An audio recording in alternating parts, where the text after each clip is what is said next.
I'm Sarah, 28, and I woke up in the ICU with a breathing tube down my throat and my sister's joke nearly killing me. The steady beep of machines surrounded me like a mechanical funeral march.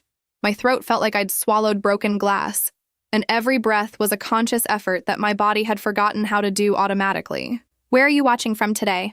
Drop your location in the comments below and hit that like and subscribe button if you've ever felt dismissed by your own family. You'll definitely want to stick around for what happened next. The nurse checking my vitals had kind eyes behind wire-rimmed glasses. You gave everyone quite a scare, honey. Severe anaphylactic shock. Do you remember what happened? Oh, I remembered all right. Every painful detail of my sister Jessica's brilliant plan to prove I was faking my food allergies. Because apparently 28 years of carrying EpiPens and reading every ingredient label wasn't enough evidence for the Miller family jury. Let me back up and explain how we got to this charming family moment. Growing up, I was the family hypochondriac. At least that's what they called me every time I politely declined Aunt Martha's famous shrimp salad or asked if there were nuts in Uncle Bob's special brownies.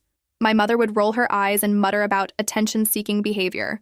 My father would launch into lectures about how kids these days are too pampered and how he ate everything as a child without any problems. Jessica, my older sister by 3 years, took particular delight in my dramatics. She'd wave shellfish in my face at family dinners, laughing when I'd back away. Come on, Sarah, just try a little bite. What's the worst that could happen? The worst, as it turned out, was exactly what happened last Tuesday night. But I'm getting ahead of myself again. See, my allergies weren't some mysterious condition that appeared overnight. I'd been diagnosed at age 6 after a terrifying incident with peanut butter cookies at a school party. My parents were present for that emergency room visit. They saw the hives, the swelling, the breathing difficulties. They met with the allergist who explained the severity of my condition. Yet somehow, by the time I reached high school, family lore had transformed my legitimate medical condition into Sarah's little quirks. She's always been dramatic, my mother would tell relatives. Gets it from her father's side. The irony was that I'd spent most of my life trying to be the opposite of dramatic. I learned to cook my own meals for family gatherings. I carried multiple EpiPens.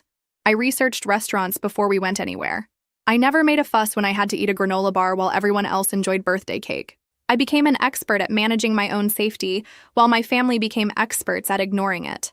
Jessica's engagement party last year was a perfect example of the Miller family's approach to my allergies. She'd hired a fancy caterer and planned this elaborate seafood buffet. When I called to ask about the menu, she laughed. Oh, Sarah, you can just eat the salad. There's always salad. Jess, I'm allergic to shellfish. If there's cross-contamination in the kitchen, God, you're so paranoid. Fine, I'll tell the caterer to make you a special plate. Happy now? I should have known better than to trust that promise. The night of the party, I arrived to find raw oysters, shrimp cocktail, crab cakes, and lobster bisque covering every surface. The special plate Jessica had promised was nowhere to be found. When I asked about it, she shrugged. They forgot. Just pick around the seafood stuff. It's not that hard. My soon-to-be brother-in-law, Ryan, looked uncomfortable. Jess, maybe we should call the caterer back. Ryan, please. Sarah's being ridiculous. She's never actually had a reaction at a family event. This whole allergy thing is just, you know how she is. That phrase. You know how she is. It had followed me through childhood, adolescence, and apparently into adulthood. It was shorthand for dramatic, attention-seeking, difficult. I ended up eating crackers in the car while my family celebrated inside. Through the window, I could see Jessica telling the story to her friends, probably explaining why the guest of honor sister was sitting outside like some kind of social pariah. But here's the thing that really got to me. It wasn't just the food. It was the pattern. Every family gathering became an exercise in testing my boundaries. How much would I tolerate before I finally snapped? How far could they push before I'd defend myself? Christmas dinner 2 years ago, my cousin brought a green bean casserole topped with almonds. When I politely declined, the interrogation began. What kind of nuts are you allergic to exactly? Aunt Linda demanded. Tree nuts, almonds, walnuts, pecans. But what about coconut?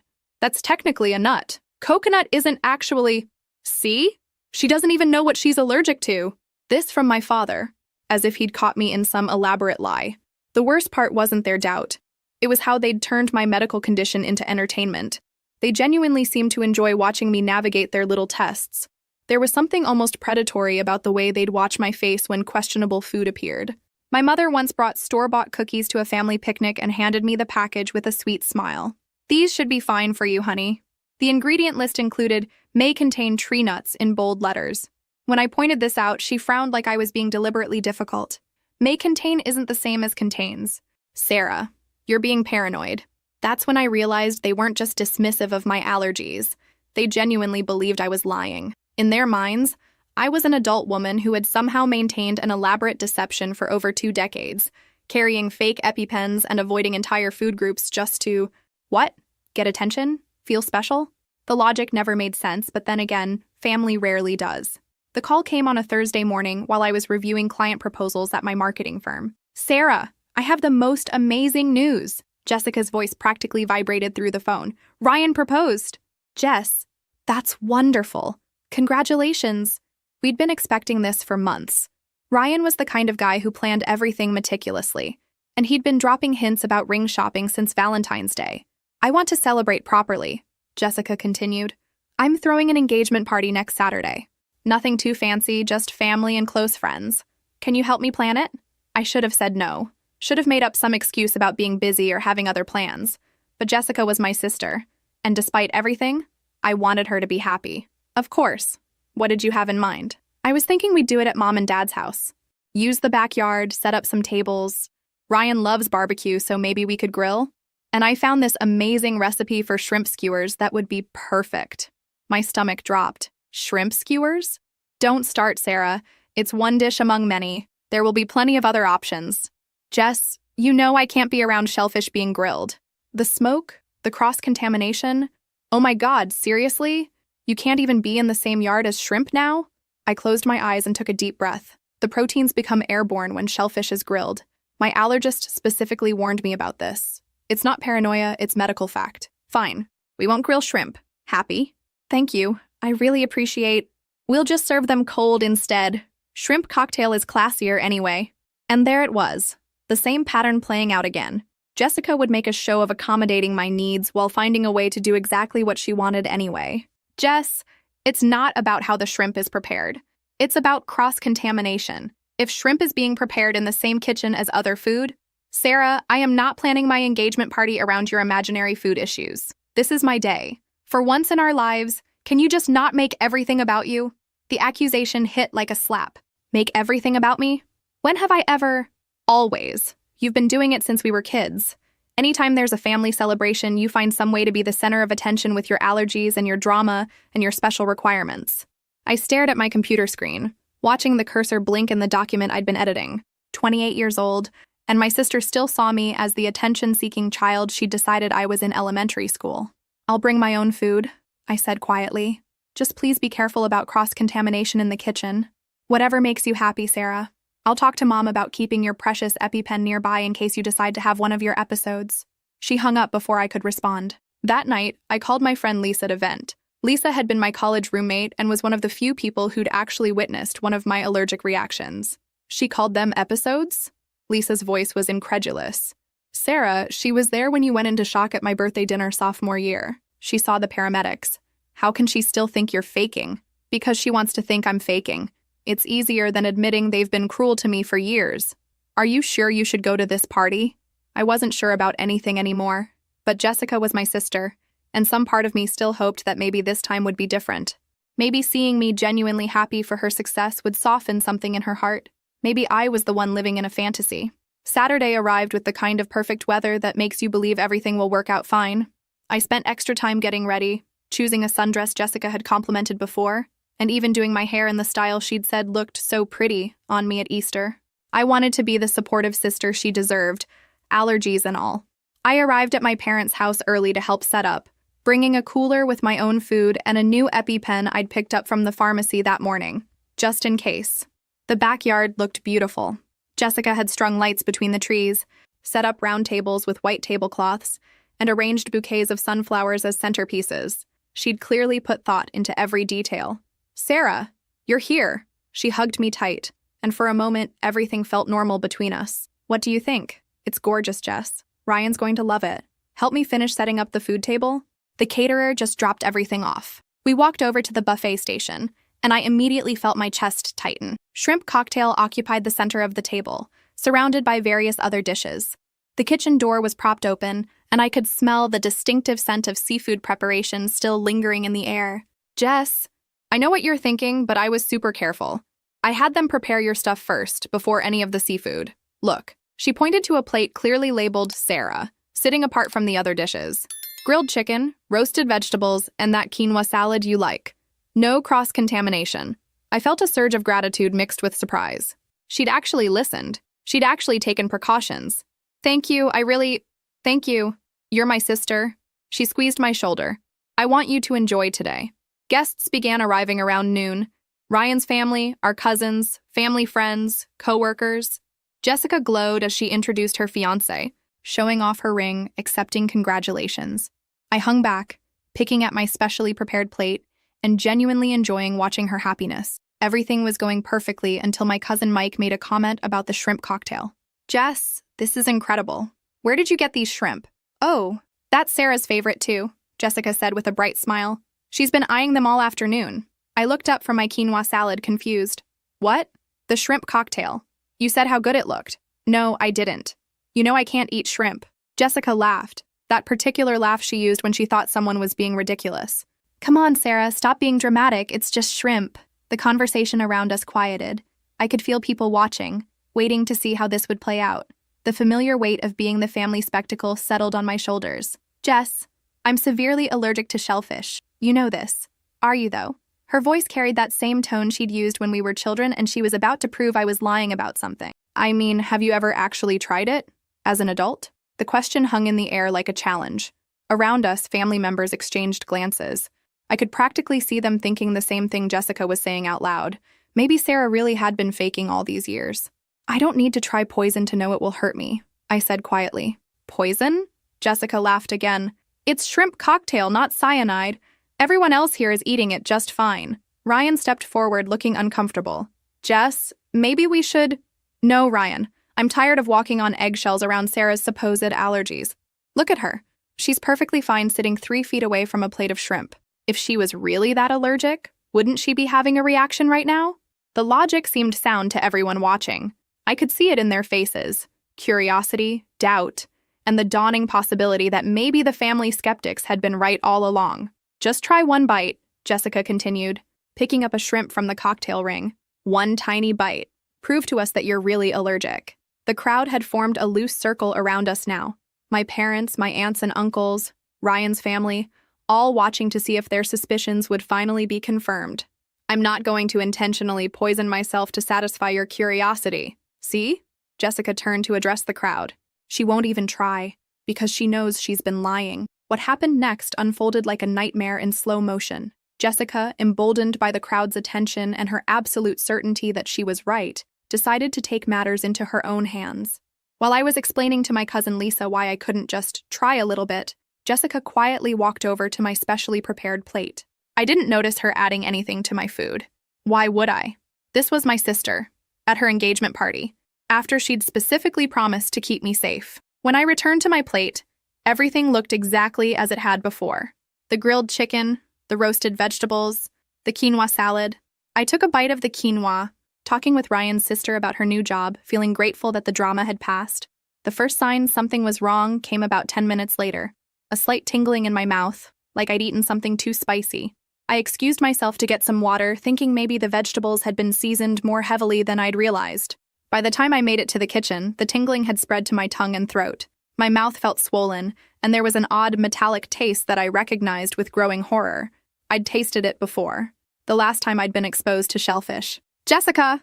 I called out, my voice already sounding thick and strange. What did you put in my food? She appeared in the kitchen doorway, still smiling. What do you mean? My mouth is swelling. What did you add to my plate?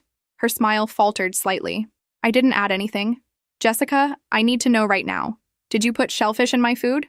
Maybe. Maybe just a tiny bit of shrimp. Like, practically microscopic. Just to prove… I didn't hear the rest of her sentence because I was already running for my purse, where I kept my EpiPen. My hands were shaking as I fumbled for it, and I could feel my throat starting to close. Sarah? Ryan's voice came from behind me. Are you okay? I turned around, and I must have looked as terrified as I felt because his expression immediately changed. Call 911, I managed to say, before jamming the EpiPen into my thigh. The next few minutes were chaos. Ryan was on the phone with emergency services while Jessica stood frozen in the kitchen doorway, still processing what was happening. It was just a tiny piece, she kept saying. Just a tiny piece. She's fine. Look, she's fine. But I wasn't fine. Despite the EpiPen, my breathing was becoming more labored. My face was swelling, and hives were breaking out across my arms and chest. The epinephrine had bought me time, but not enough. "Where's the ambulance?" Ryan demanded. "She's faking," Jessica said, her voice rising with panic. "She's doing this for attention. She took something to make herself look sick." "Jessica, shut up," Ryan snapped, and I'd never heard him use that tone with her before. The ambulance arrived just as my second EpiPen ran out, and my world started going dark around the edges. I remember being loaded onto a stretcher. Remember Jessica still insisting to anyone who would listen that this was all an elaborate performance. The last thing I heard before losing consciousness was my mother saying, "Well, she certainly picked a dramatic time for this nonsense." Even as I was dying, they thought it was about attention. I woke up 18 hours later to the steady beep of machines and the antiseptic smell of hospital air. My throat felt raw, like I'd been screaming for hours. Every breath was deliberate and difficult. The ICU nurse, a middle-aged woman with gentle hands, explained what had happened. Severe anaphylactic shock, respiratory failure. They'd had to intubate me when my airway closed completely. "You're very lucky," she said. "A few more minutes and we might not have been able to help you." Lucky. That was one way to put it. I spent the first day alone. No flowers, no get-well cards, no family members anxiously waiting in the hallway. The nurses looked sorry for me, which somehow made it worse. Even strangers could see that something was wrong with this picture. "Are you sure there's no one you'd like us to call?" the day nurse asked gently. "My family knows where I am," I croaked. What I didn't say was that my family had collectively decided I'd ruined Jessica's engagement party with my dramatics. According to the text I received from my mother while I was still unconscious, they were disappointed in my behavior and thought I should consider the timing of my medical emergency. Apparently, nearly dying was inconsiderate. Ryan showed up on the second day looking haggard and guilty. He brought flowers, daisies, which were safe for people with allergies. Someone had done their research. "How are you feeling?" he asked, settling into the uncomfortable visitor's chair.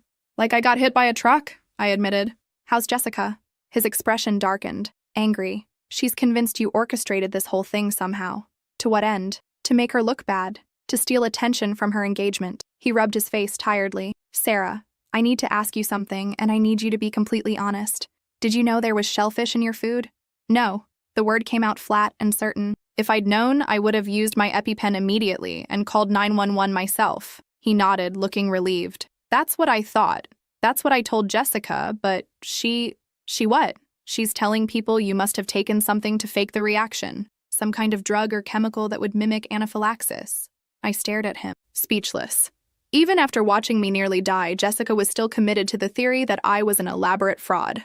"Ryan, do you know what I do for a living? You're in marketing, right?" "I'm a junior account executive at a small firm. I make $38,000 a year. Do you really think I have access to experimental pharmaceuticals that could perfectly mimic a severe allergic reaction?" He had the grace to look ashamed. "When you put it like that. Also, even if I did have access to something like that, why would I risk my life to prove a point? What could possibly be worth almost dying?" We sat in silence for a moment, listening to the machines keeping track of my vital signs. "I've been doing research," Ryan said finally. "About food allergies, anaphylaxis, the whole thing. Sarah, what happened to you? It's exactly what the medical literature describes. There's no way to fake the physical symptoms you experienced.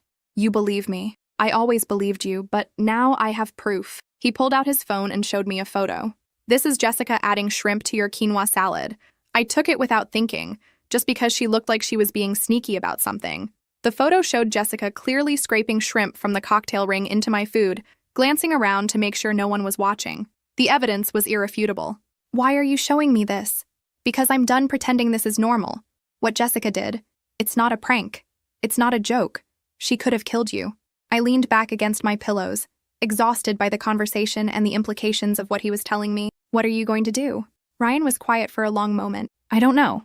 I love her, but I can't marry someone who would deliberately harm her own sister and then blame the victim. This changes everything." After he left, I lay in my hospital bed and thought about the photo on his phone. Proof. Finally, indisputable proof that I wasn't lying, wasn't exaggerating, wasn't seeking attention. It should have felt like vindication. Instead, it felt like the end of my family as I'd known it. The official-looking envelope arrived at Jessica's apartment exactly 2 weeks after I was discharged from the hospital. I know this because Ryan called me immediately after it happened, his voice shaking with something that sounded suspiciously like satisfaction. "Sarah, you need to know what just happened." I was sitting in my own apartment, still recovering from what the doctors had politely called a significant medical event. My throat was finally back to normal, and the hives had faded, but I was still dealing with fatigue and what my physician described as post-traumatic stress from the near-death experience. "What's wrong?" I asked, though honestly I wasn't sure I could handle any more drama.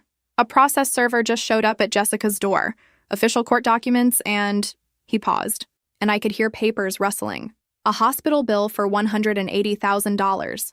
The number hit me like a physical blow. I'd been so focused on recovering that I hadn't even thought about the cost of my ICU stay. 18 hours in intensive care, emergency intubation, multiple medications, specialist consultations. Of course it was going to be expensive. $180,000? I repeated numbly. That's not even the worst part. The documents include a formal complaint for assault and battery. "Sarah, they're pressing criminal charges against Jessica for poisoning you." I sank into my couch, trying to process what he was telling me. "I didn't file any charges." "You didn't have to. The hospital was legally required to report it when they realized what happened. Apparently, deliberately exposing someone to a known allergen falls under assault laws. Who knew? Who knew indeed? Certainly not Jessica, who had probably thought the worst consequence of her little prank would be some family awkwardness and maybe an apology. How is she taking it? Not well. She's been on the phone with Mom and Dad for the last hour, crying about how this is all a misunderstanding and you're probably behind it somehow. There it was again. Even faced with legal documents and a 6-figure hospital bill, Jessica was still convinced this was all part of my elaborate attention-seeking scheme. The cognitive dissonance would have been impressive if it wasn't so destructive. "Ryan, I want you to know that I didn't ask for any of this. I never wanted things to go this far. Sarah." His voice was gentle but firm. "What Jessica did to you was attempted murder. Maybe she didn't mean to kill you, but she deliberately gave you something she knew could harm you. In most states, that's a felony." The word hung between us. Felony. My sister was potentially facing felony charges because she couldn't accept that my allergies were real. What happens now? Now Jessica has to decide whether she wants to fight this in court or try to plea bargain. Either way, she's looking at criminal charges, civil liability for the hospital bills, and probably a restraining order. What do you think will happen next? Drop your predictions in the comments below. And don't forget to hit that subscribe button if you've ever dealt with family members who refuse to believe your medical conditions are real. After I hung up with Ryan, I sat in my apartment and tried to figure out how I felt about these developments. Part of me was relieved that someone was finally taking what happened seriously. The hospital, the police, the legal system, they all recognized that what Jessica had done was criminal, but another part of me felt oddly empty. This wasn't the vindication I'd imagined. I'd never wanted my sister to face jail time or financial ruin. I just wanted her to believe me, to stop treating my medical condition like a character flaw. Now, instead of getting an apology or acknowledgement, I was getting revenge. And revenge, it turned out, felt a lot more complicated than I'd expected. Jessica's strategy for dealing with the legal crisis was, unfortunately, exactly what I should have expected from someone who'd spent years refusing to accept responsibility for her actions. She decided to blame Ryan. The call came 3 days after the court documents were served. I was heating up soup for lunch when my phone rang, and Jessica's name appeared on the screen. Against my better judgment, I answered, "Sarah, we need to talk." Her voice was different, shaky, desperate, with none of the confident dismissiveness that usually characterized our conversations. "About what, Jessica?" "About this whole misunderstanding. The hospital bills, the legal stuff. I think we can work this out without involving lawyers." I set down my spoon and leaned against the kitchen counter. "Work what out exactly?" "Look, I never meant for you to get that sick. You have to believe me. It was supposed to be a harmless prank, just to prove that your allergies weren't as serious as you claimed. You nearly killed me." "That's what I'm trying to explain. Ryan talked me into it. He's the one who suggested putting shrimp in your food. He said it would be funny, that it would finally expose your lies." I felt the bottom drop out of my stomach. What? The whole thing was his idea. I never would have done something so cruel on my own. But he kept pushing, saying things like, "Your sister has been manipulating this family for years, and someone needs to call her bluff." The lies were so elaborate, so detailed, that for a moment I almost doubted my own memory of events. Had Ryan been involved? Had I misread his guilt and concern? Then I remembered the photo he'd shown me, the one where Jessica was clearly acting alone, glancing around to make sure no one was watching as she tampered with my food.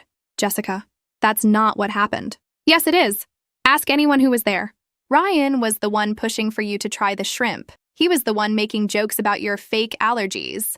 I was just trying to make my fiancé happy. The manipulation was breathtaking. Jessica had constructed an alternate version of reality where she was the victim of Ryan's manipulation, rather than the architect of my near-death experience.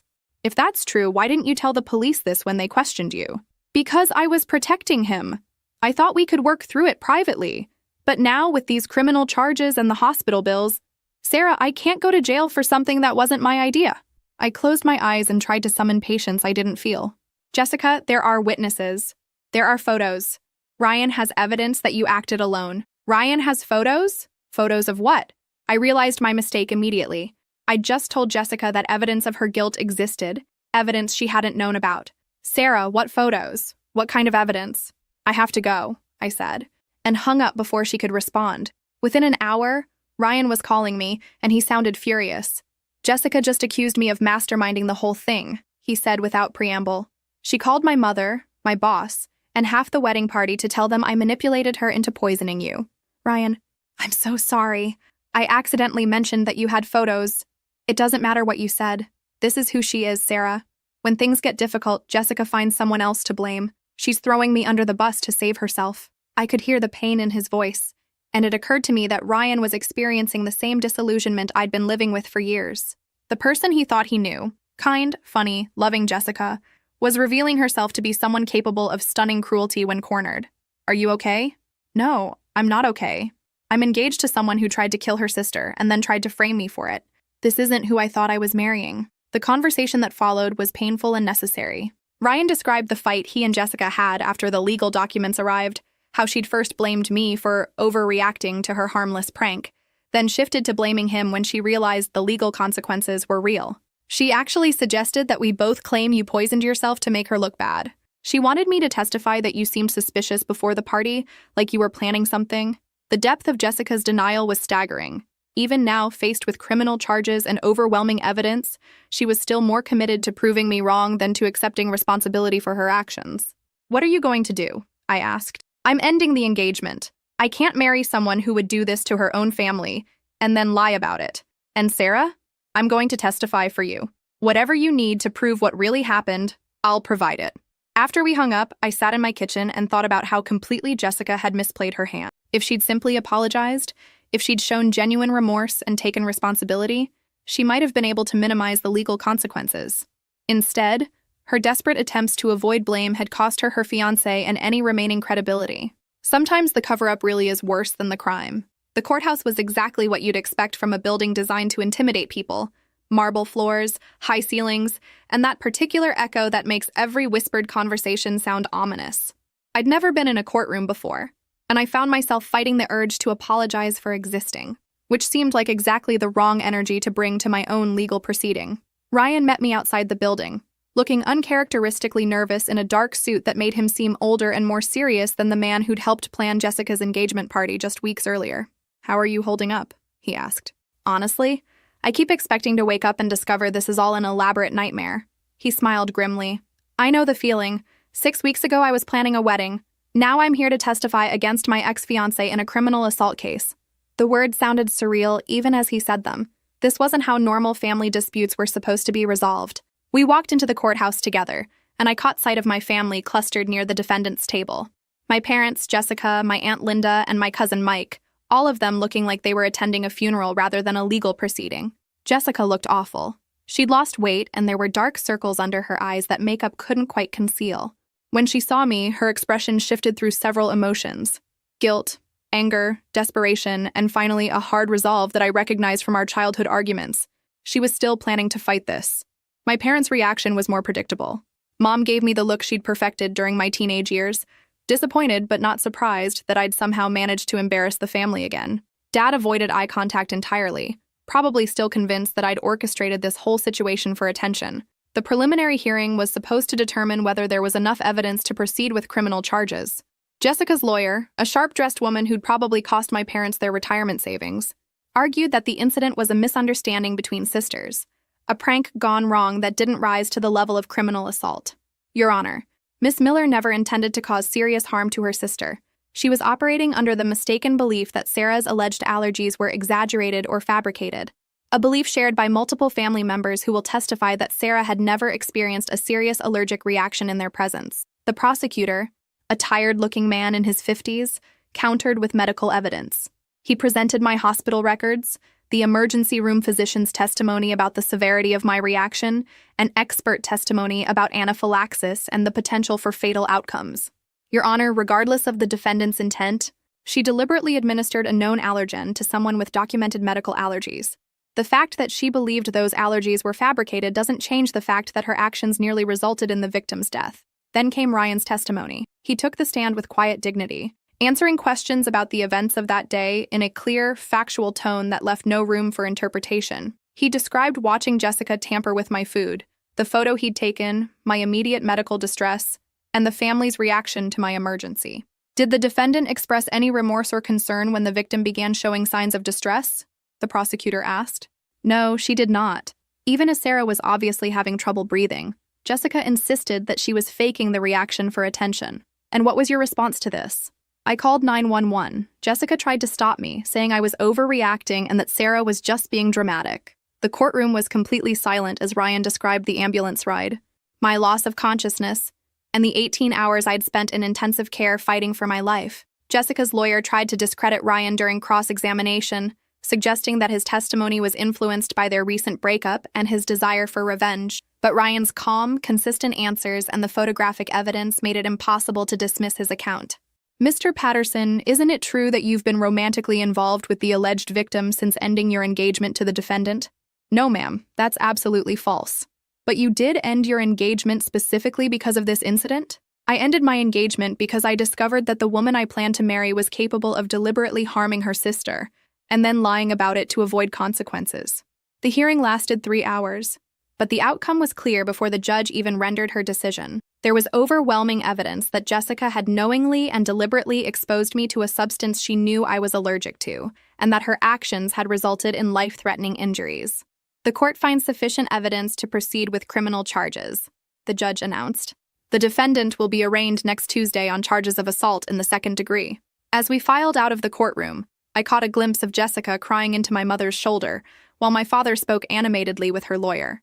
They were already planning their next move, probably trying to figure out how to minimize the financial and legal consequences of Jessica's actions. What struck me most was how completely absent I was from their calculations. Even now, they were treating this like something that had happened to Jessica, not something Jessica had done to me. Some things apparently never change. The investigation that followed the preliminary hearing revealed something I hadn't expected, a documented pattern of family behavior that went far beyond simple doubt about my allergies. Detective Martinez, the officer assigned to the case, contacted me 2 weeks after the hearing to discuss what they'd discovered during their investigation. Ms. Miller, we've been interviewing witnesses from the engagement party, and several concerning patterns have emerged, she said, settling into the chair across from my coffee table. This wasn't an isolated incident of poor judgment. Your family has a history of deliberately exposing you to allergens. I set down my tea, feeling that familiar tightness in my chest that had nothing to do with allergies. What do you mean? Detective Martinez opened a notepad filled with careful handwriting. We spoke with your cousin Lisa, who mentioned a Christmas dinner where your aunt deliberately served you food containing nuts after you'd specifically asked about the ingredients.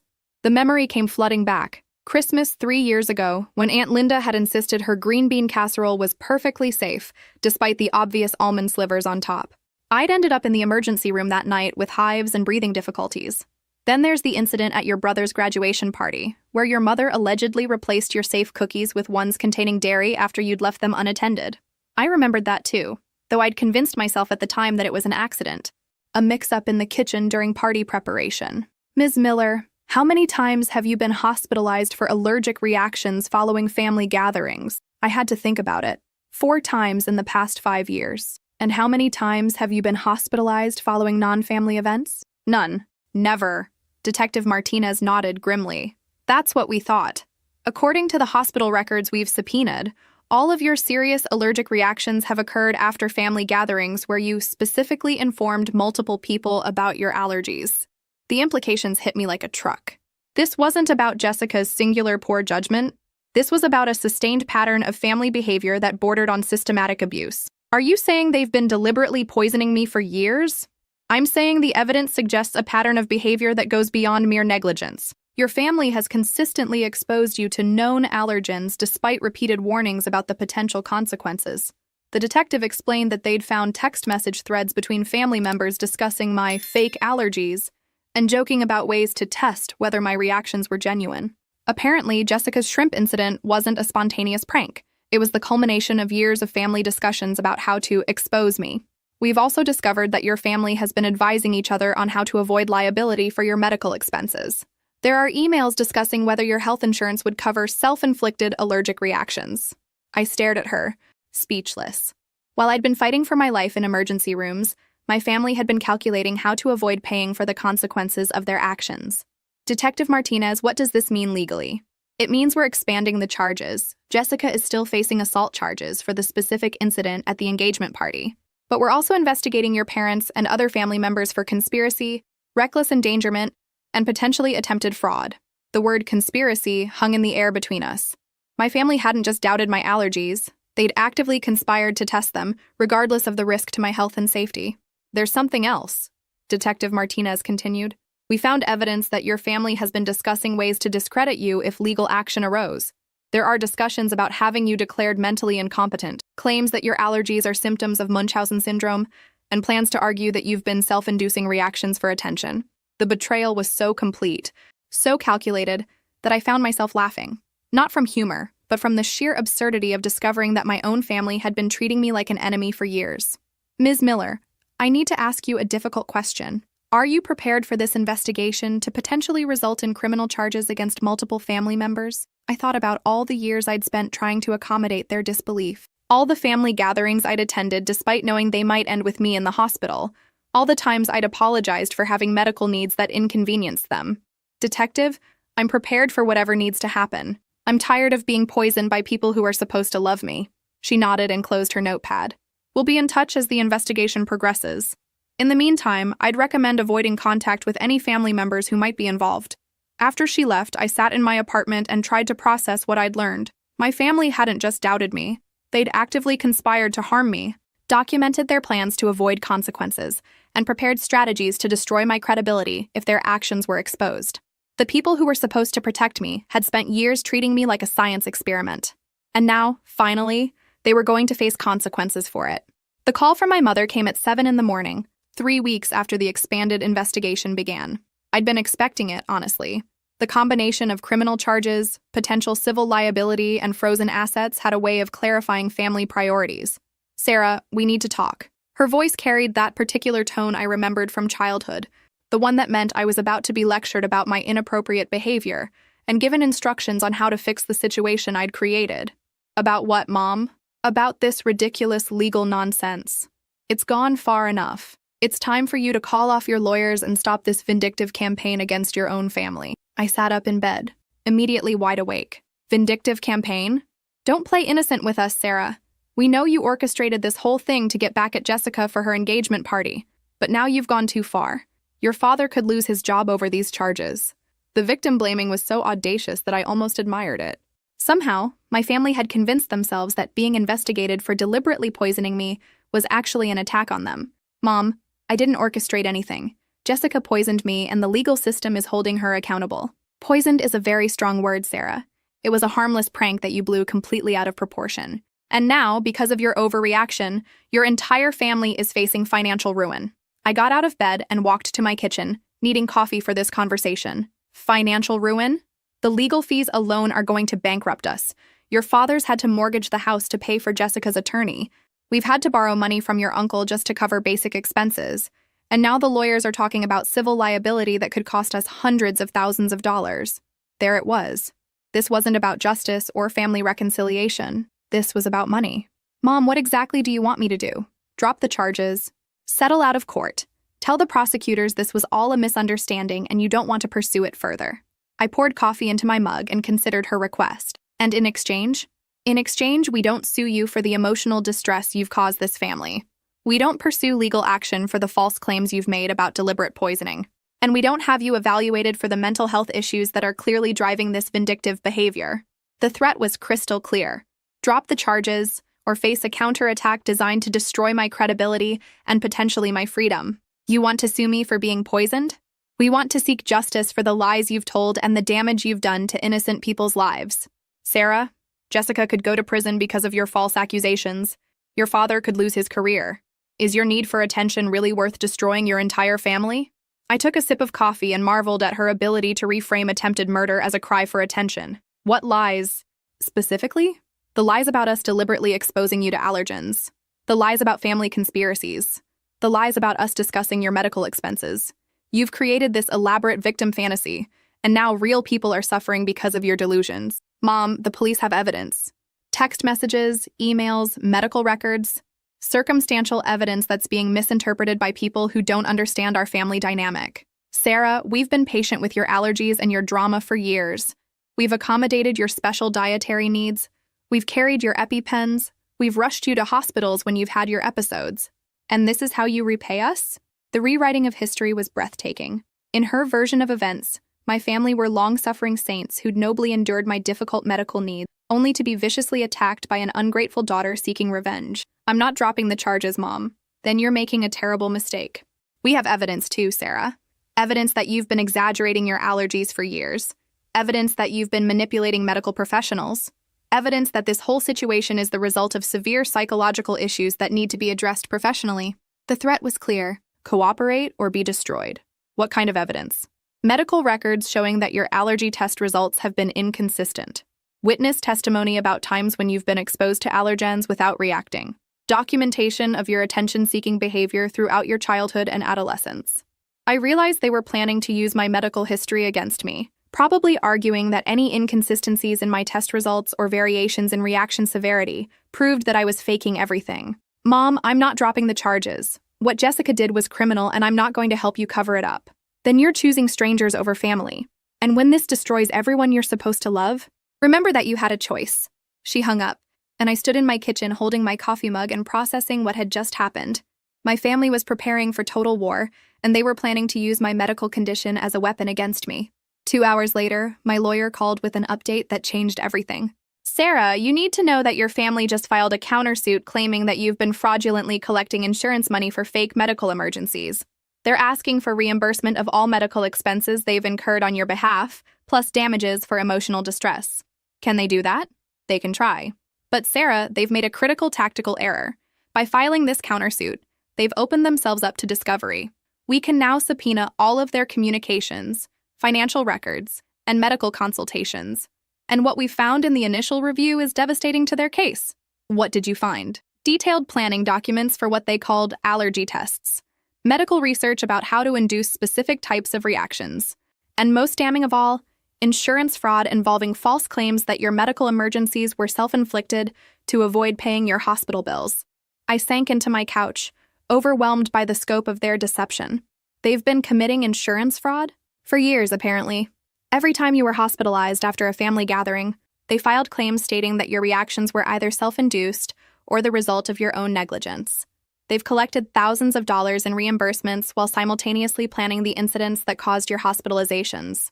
The pieces were falling into place now. My family hadn't just been testing my allergies for entertainment, they'd been orchestrating medical emergencies and then profiting from the insurance claims while positioning themselves as victims of my reckless behavior. What happens now? Now they're facing federal charges for insurance fraud in addition to the state charges for assault and conspiracy. Their countersuit has backfired spectacularly, and they're looking at potential prison time and massive financial penalties. After I hung up with my lawyer, I sat in my apartment and tried to figure out how I felt about this latest development. My family had gone from poisoning me to trying to destroy me legally, and in the process, they'd exposed themselves to far more serious consequences than Jessica's original assault charges. They'd played a dangerous game and lost catastrophically, and for the first time since this whole nightmare began, I felt something that might have been justice. 6 months later, I was sitting in my new apartment, one with better security and no spare keys distributed to family members, when the final court documents arrived. The legal proceedings had concluded with a resolution that nobody could have predicted when this all started. Jessica pled guilty to assault in the second degree and was sentenced to 18 months probation, community service, and mandatory restitution for my medical expenses. My parents pled no contest to conspiracy and insurance fraud charges, receiving suspended sentences conditional on paying back the fraudulent insurance claims and covering my ongoing medical costs. The total financial judgment was $193,000. The original hospital bill plus legal fees, ongoing medical expenses, and restitution for the years of fraudulent insurance claims they'd filed. But the real victory wasn't financial. It was the official acknowledgement that what had happened to me was criminal, not familial dysfunction. The court had recognized that deliberately exposing someone to known allergens wasn't a prank or a family quirk. It was assault. Ryan called that evening to check on how I was processing the final resolution. "How are you feeling about it all?" he asked. "Relieved, mostly. It's finally over. Any regrets about how things ended up?" I considered the question seriously. I regret that it had to get to this point. I regret that my family chose legal warfare over taking responsibility for their actions. But I don't regret protecting myself or holding them accountable. For what it's worth, I think you handled this with more grace than I would have. Ryan had become an unexpected friend through this whole process. Not romantically, we'd both been clear about that boundary, but as someone who understood what it was like to discover that people you loved were capable of stunning cruelty when cornered. "Have you heard from any of them since the sentencing?" he asked. Radio silence. According to my cousin Mike, the family consensus is that I'm dead to them. Apparently, choosing legal accountability over family loyalty makes me a traitor to everything the Miller family stands for. How do you feel about that? Honestly, free. I looked around my apartment, noting how different it felt from any place I'd lived before. For the first time in my life, I don't have to worry about whether my food is safe. I don't have to carry multiple EpiPens to family gatherings. I don't have to justify my medical needs to people who are supposed to love me. That sounds like a gift. The best gift I've ever received. Actually, I just wish it hadn't taken criminal charges and a federal investigation for me to get it. We talked for another hour about his new job, my plans to travel somewhere other than hospitals, and the strange experience of building adult friendships with people who believed basic facts about your health. After we hung up, I made myself dinner, a simple pasta dish with ingredients I'd chosen without consulting anyone else's preferences or dietary restrictions. As I cooked, I thought about the irony of the situation. My family's attempt to prove I was faking my allergies had ended up providing more documentation of their reality than I could have achieved in decades of careful medical management. The court records now contained expert testimony about the severity of my allergies, detailed medical evidence of the harm caused by repeated exposures, and official recognition that my family's behavior constituted criminal assault. Anyone who doubted my condition could simply read the public court documents. My phone buzzed with a text from an unknown number. "Sarah, this is your cousin Emma. I hope you're doing okay. A lot of us had no idea what was really happening. I'm sorry we didn't speak up sooner." Similar messages had been trickling in for weeks. Extended family members, family friends, even some of my parents' neighbors had reached out privately to express support or share their own concerns about my family's treatment of my medical needs. Apparently, more people had noticed the pattern than I'd realized. Not everyone had cut me off. Some relationships would survive this, rebuilt on foundations of honesty rather than accommodation. As I finished my dinner, I thought about something my lawyer had said during our final meeting. "Sarah, you didn't destroy your family. Your family destroyed themselves by choosing cruelty over compassion. You just refused to enable it anymore." She was right. I hadn't caused this crisis by having medical needs. I hadn't escalated it by expecting basic safety from people who claimed to love me. And I hadn't ended it by holding people accountable for their criminal actions. I'd simply stopped accepting unacceptable treatment, and everything that followed had been the natural consequence of other people's choices. For the first time in my adult life, I fell asleep without wondering whether tomorrow would bring another family gathering where I'd have to choose between social inclusion and physical safety. The people who were supposed to protect me had spent years treating me like an enemy, but now I was surrounded by people, friends, medical professionals, even former in-laws, who treated my health as something worth protecting rather than something worth testing. Family, it turned out, wasn't defined by blood or obligation. It was defined by people who cared whether you lived or died, and who would never deliberately put your life at risk for their own entertainment. I'd lost a family, but I'd gained something better: peace, safety, and the knowledge that I was worth protecting. Sometimes justice isn't revenge. Sometimes it's just the absence of people who hurt you, and the presence of people who don't. If this story resonated with you, make sure to like and subscribe for more stories about finding strength when family becomes the enemy. And remember, you're never obligated to set yourself on fire to keep cruel people warm.